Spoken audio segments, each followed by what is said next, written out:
A young man in Al-Madinatul Munawwara, a believing man, a companion, but the people despised him. They didn't like him.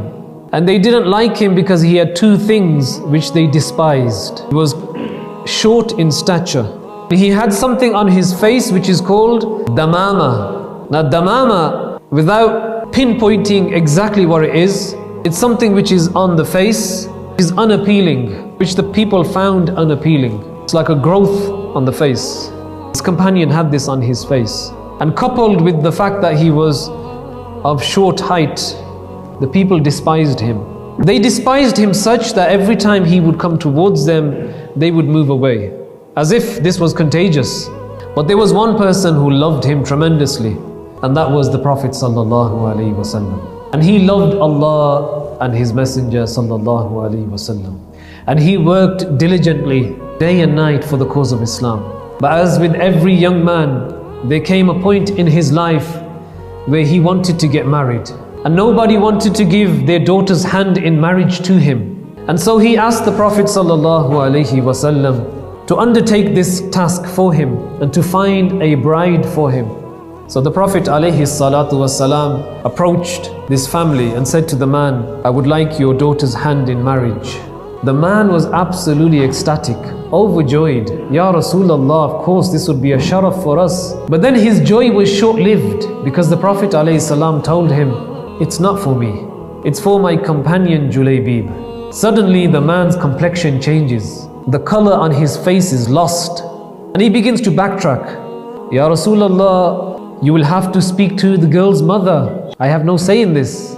And so the Prophet ﷺ approaches the mother and said the same thing.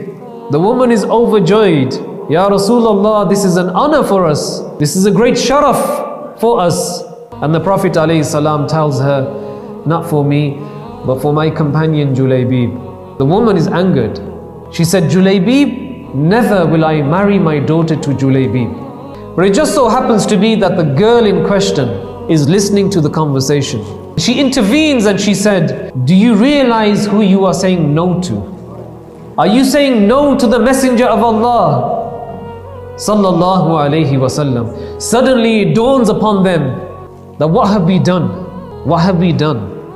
And so it dawns upon them that what have we done? You know, Allah rebukes those people who raise their voices in the court of the Prophet Sallallahu Alaihi Wasallam. "La tarfa'u aswatakum fawqa sawti nabi." Do not raise your voices above the voice of the Prophet Sallallahu Alaihi Wasallam. "An tahbata a'malukum wa antum la tash'urun." Lest your actions be destroyed and you are totally unaware. And they apologize. And the woman, this righteous, pious woman, she agrees, she accepts the proposal, and the Prophet ﷺ made abundant dua for her.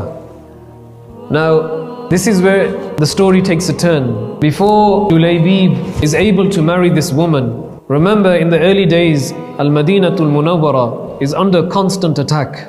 Badr in the 2nd year of Hijri, 3rd year of Hijri is the Battle of Uhud, 5th year is the Battle of Khandaq, and so on and so forth.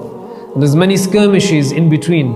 Suddenly a battle is about to commence. All the money which Julaybib had for his wedding, he goes to the marketplace, he spends every single dirham and dinar, and he buys his chainmail, he buys his helmet, he buys his sword, his spear, everything he spends on this battle. The ulama don't mention which battle this is. Nonetheless, when the battle comes to an end, and there's bodies scattered everywhere, and people are looking for their loved ones, and the Prophet ﷺ is looking for Julaybib and is unable to find him. And the Messenger of Allah ﷺ is looking, searching for his beloved companion Julaybib radiyallahu anhu. When the people find their loved ones, the Prophet ﷺ asks them to help him find Julaybib, locate Julaybib. So the companions set out. Eventually they find him. Sayiduna Julaybib is shaheed, and he's lying on the battlefield. And the Prophet ﷺ stands over him and says to him, as if speaking to him, speaking to the companions, "Qatala sab'atan thumma qutila, hadha minni wa ana minhu." And the Prophet ﷺ repeats this. He killed 7, then he was killed. He is from me and I am from him. هَذَا مِنِّي وَأَنَا مِنْهُ. And repeats this. And then in tribute, the Prophet ﷺ picks up Julaybib in his sacred, blessed, noble arms and personally performs the tadfeen. The Prophet ﷺ digs the grave of Julaybib and personally buries him. Radiyallahu ta'ala anhu.